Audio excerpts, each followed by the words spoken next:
Sir waste Asia में जो ongoing escalation चल रही है उसके चलते सर ग्लोबल फाइनेंशियल मार्केट्स में एक वोलेटिलिटी देखी जा रही है और भारत में भी सर शार्प इरोजन देखा गया है इन्वेस्टर वेल्थ में। सर ये इंडिया का क्राइसिस नहीं है, इंडिया इस कॉन्फ्लिक्ट का हिस्सा नहीं है, भारत के इकोनॉमिक फंडामेंटल्स अभी भी स्ट्रांग है, लेकिन फिर भी इस जियोपॉलिटिकल ग्लोबल शॉक के चलते हमारी अर्थव्यवस्था और खास तौर पे भारत का बाजार इंडियन स्टॉक मार्केट को एक शॉक लगा है।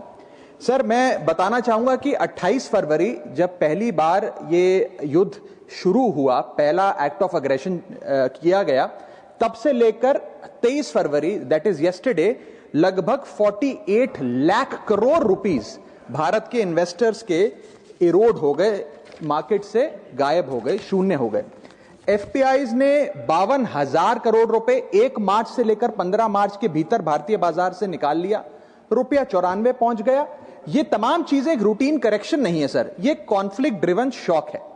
मेरी चिंता है सर कि भारत में लगभग 13.5 करोड़ इन्वेस्टर्स हैं जो लगभग 21 करोड़ डीमैट अकाउंट्स के माध्यम से निवेश करते हैं, और खास तौर पे इस वर्ग में SIP investor, first time retail participant, salaried middle class और रिटायरीज जो लॉन्ग टर्म सेविंग्स के लिए निवेश करते हैं, उनकी चिंता है जो मैं सदन में व्यक्त करना चाहता हूं।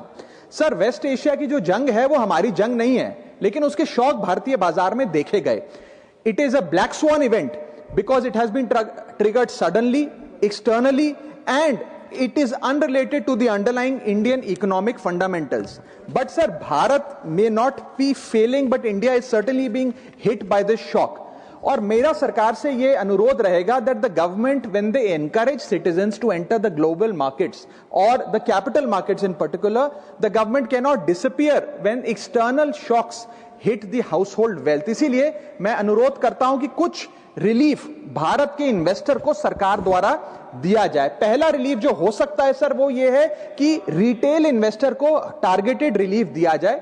आज जब भारत का कोई इन्वेस्टर बाजार में शेयर खरीदता है, रिटेल इन्वेस्टर, तो उसे ब्रोकरेज, एसटीटी, एक्सचेंज चार्जेस, इस सर्विस चार्ज पर जीएसटी और स्टैंप ड्यूटी देना पड़ता है, और ये सब जूझने के बाद यदि मुनाफा होता है तो 20% short term capital gain tax और 12.5% long term capital gain tax लगता है। अगर कोई लिमिटेड ट्रांजैक्शन कॉस्ट पे रिलीफ सरकार दे तो इन्वेस्टर सेंटिमेंट बूस्ट हो सकता है। I am not asking for market populism sir, I am asking for targeted investor protection.